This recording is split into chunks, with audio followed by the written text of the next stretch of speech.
नमस्कार, मी मृणाली पिळणकर. मी पाहत आहात LS मराठी. पाहुयात काही महत्त्वाच्या घडामोडी. उपमुख्यमंत्री सुनेत्रा पवारांकडून प्रचाराचा शुभारंभ. बारामतीतील कन्हेरी हनुमान मंदिरात नारळ वाढवून प्रचाराला सुरुवात. अदिती तटकरे, दिलीप वळसे पाटील, संजय बनसोडे यांच्यासह आमदार उपस्थित. भोंदू अशोक खरात प्रकरणात नवीन अपडेट समोर. ईडीच्या पथकानं उपनिबंधक कार्यालयाकडून घेतली भोंदू अशोक खरात याच्या ताब्यात असलेल्या मालमत्तांची माहिती.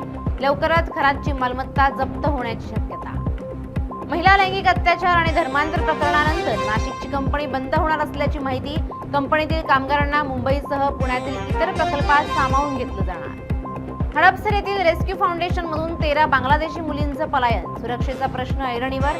सर्व प्रकार CCTV मध्ये कैद. पोलिसांकडून मुलींचा शोध सुरू. लग्नाचा आमिष देऊन तरुणीवर अत्याचार. अमरावतीच्या राजापेठमध्ये गुन्हा दाखल. 20 वर्षीय आरोपी विरुद्ध पोक्सो अंतर्गत कारवाई. पीडिता 3 महिन्यांची गर्भवती. कोट्यवधींचे अत्याधुनिक स्वच्छतागृह धुळखात. अमरावतीत नागरिकांची गैरसोय. कंत्राटदार न मिळाल्यानं प्रकल्प ठप्प. स्वच्छ भारताच्या नावाखाली प्रश्नचिन्ह. नाशिक मुंबई महामार्गावर कळमगावजवळ भीषण अपघात. यात्रेकरूंच्या बैलगाडीला पिकअपची पाठीमागून जोरदार धडक.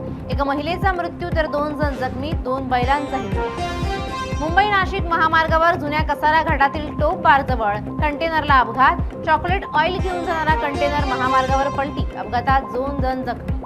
संभाजीनगरच्या करमाडमध्ये मैत्रिणीच्या लग्नाला जाऊ न दिल्यामुळे 18 वर्ष मुलीची विहिरीत उडी मारून आत्महत्या.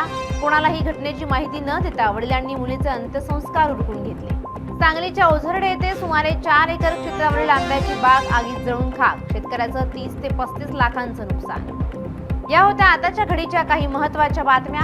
अशाच महत्त्वाच्या बातम्यांसाठी पाहत रहा LS मराठी.